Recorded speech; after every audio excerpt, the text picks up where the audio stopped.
Are you always you? Let me try that again. Are you always the same you, no matter who you're with? It's tempting sometimes to wear two different faces in two different places. You're polite to your teacher, but you snap at your mom. Or you answer every question in small group, but you don't speak up when a kid at school is being bullied. Or you're always careful with screen time at home, but at a friend's house, you visit websites your parents haven't okayed. You tell yourself you're not lying. Not really. Not with your mouth. But your actions say that you're two different people. Instead, you can choose to be truthful in all you say and do.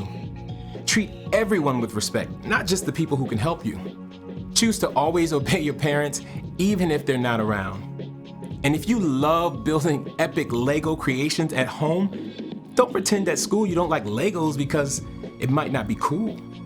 When you choose to be the you that God made you to be, no matter where you are, others can see God at work in you. That's why integrity is an amazing way to worship God with your life. Because worship is about more than just singing loud. It's all about living loud.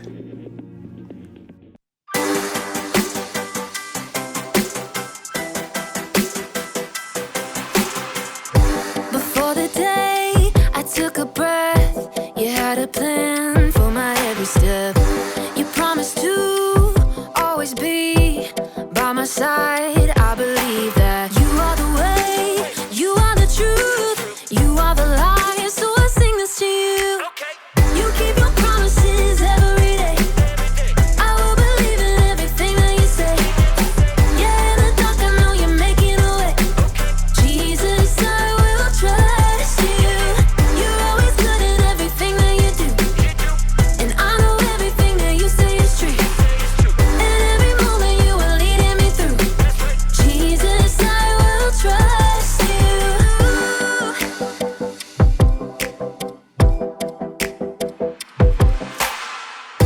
I wanna be honest and true and do what's right the way you do. You're teaching me to take a stand and live for you, 'cause I believe that you are the way, you are the truth, you are the light, so I sing this to you. You keep your promises every day. I will believe in everything that you say.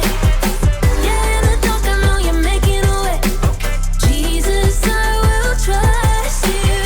You're always good at everything that you do, and I know everything that you say is true. And every moment you are leading me through.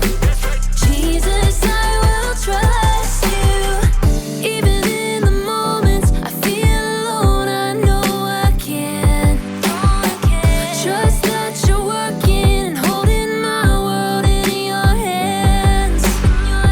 Even in the moments I feel alone, I know I can trust that you're working and holding my world in your hands. You are the way, you are the truth, you are the life, so I sing this to you. You keep your promises every day. I will believe in everything that you say. Yeah, in the dark I know you're making a way. Jesus, I will trust you. You're always good at everything that you do, and I know everything that you say is true. And every moment you are leading me through. Jesus, I will trust you.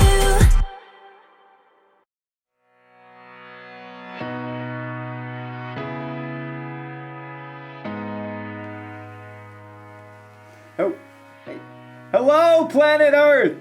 It's me, Graham, professional astronaut, broadcasting live from outer space. You know, not a lot of people thought I would make it all the way to Saturn, but you know what?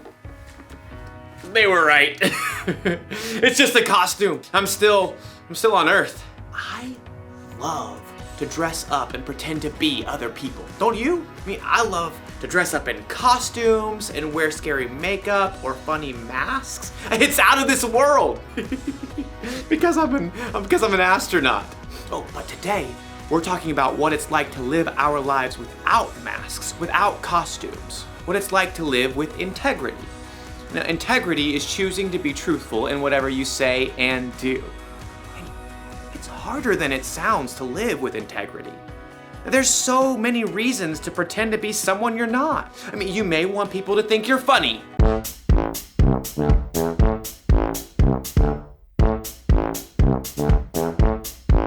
You may want your teachers to think that you're smart.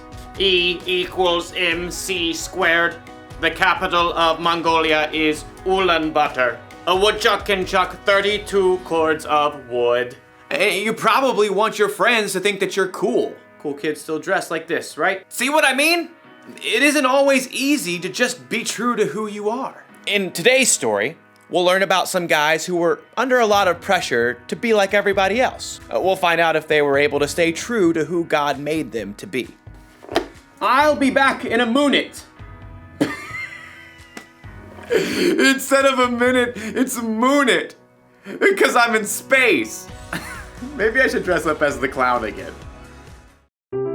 The Bible. It's 66 books of history, stories, letters, and poetry that fit together to form God's one big story.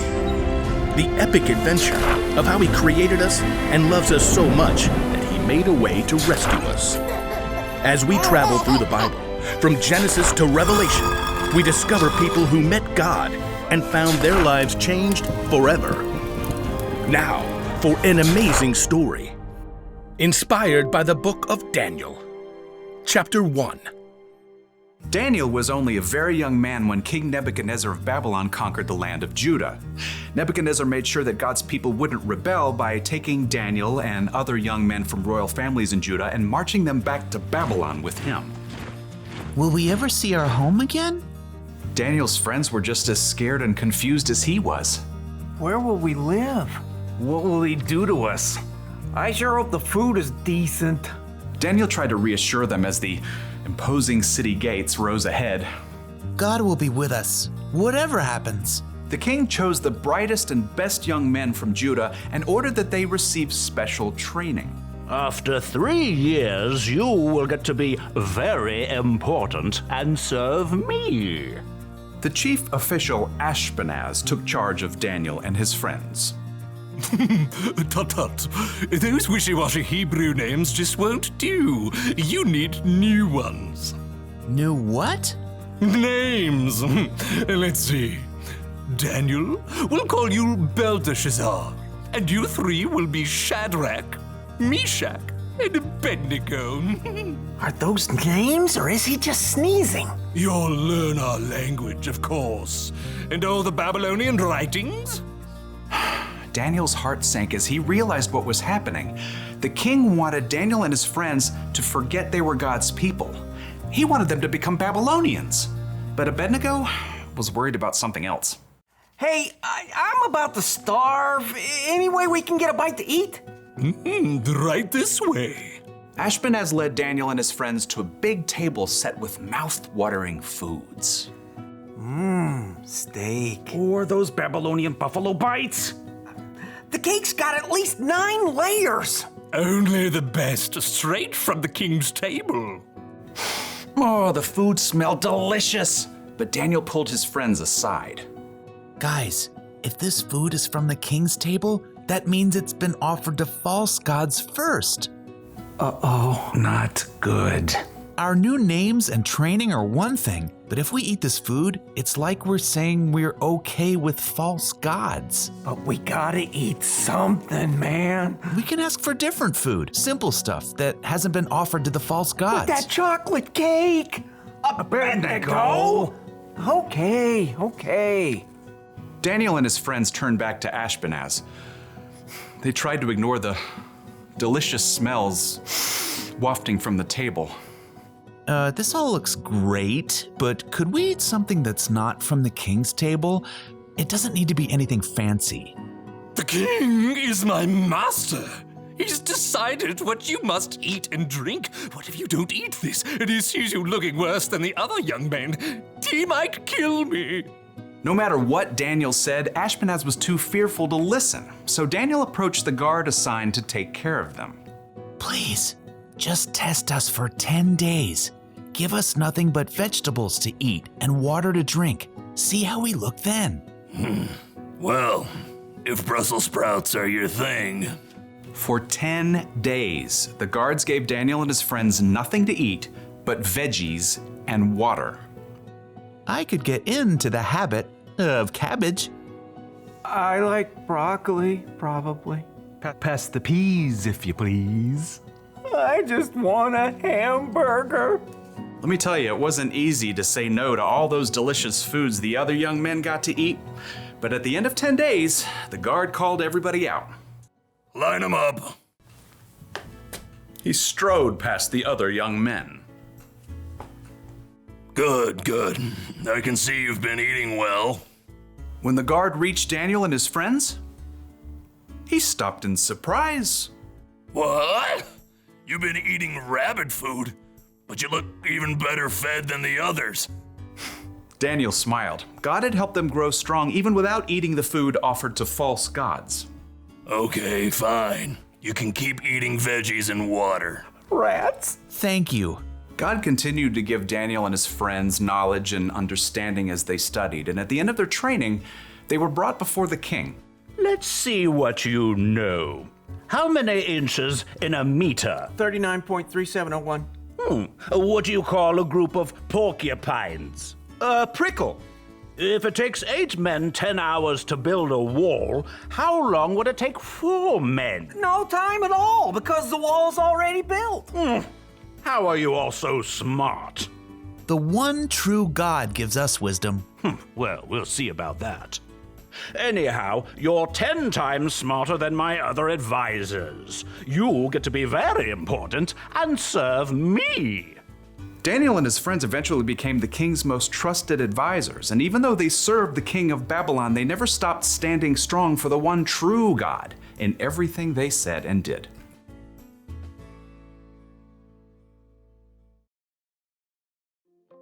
Okay, so Daniel and his friends were in a really bad situation. They were taken from their homes and they were forced to be some king's servant. But even then, they chose to be true to themselves. They chose to live the way God wanted them to live. You see that kind of integrity a lot in the Bible. I mean, think of Jesus. He was always true to himself. Jesus could have gone along with the crowd, but instead he lived the way he knew was true, even when it meant giving up his life for you and me. So how can we be true with our lives? Well, it's great if you want people to think that you're fun or funny, but not if it means, say, hurting someone's feelings to get a laugh.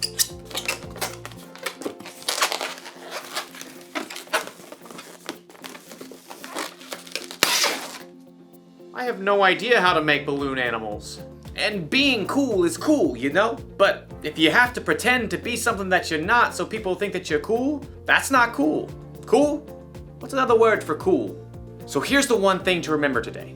Be truthful with your whole life. You can choose to be who God made you to be. I mean, to be honest and true in what you say and in what you do. Like I said before, it isn't always easy, so ask God for help. That's one small step for you and one giant leap for integrity.